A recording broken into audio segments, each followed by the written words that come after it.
Bien, alors aujourd'hui, le but de cette vidéo, c'est de voir comment on fait les soustractions de relatifs. C'est surtout de vous donner des méthodes pour les faire, des petites histoires à vous raconter, histoire que ça ait du sens.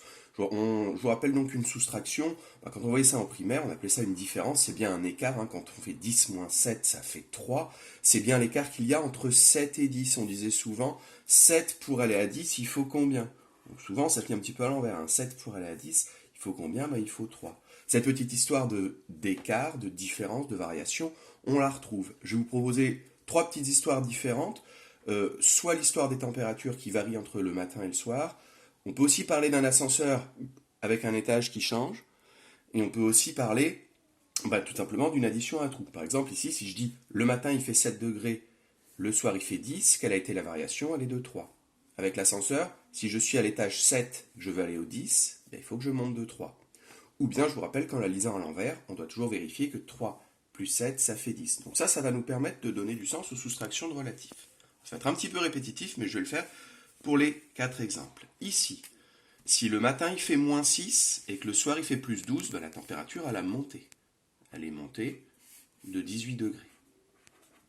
Avec l'ascenseur, si je suis à l'étage moins 6 et que je vais aller à l'étage plus 12, il faut forcément que je monte. Donc là encore, je monte de 18. On peut aussi faire l'addition à trous.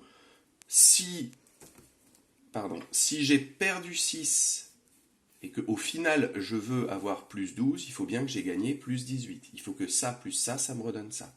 Une perte de 6 doit être compensée par un gain de 18 pour avoir un gain final de 12. Vous prenez l'explication que vous voulez. Je vais aller un petit peu plus vite pour la suite, mais c'est toujours pareil.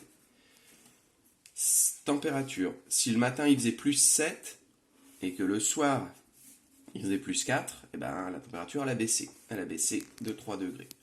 L'ascenseur, si j'étais à l'étage plus 7 et que je veux aller à l'étage plus 4, il faut bien que je descende de 3.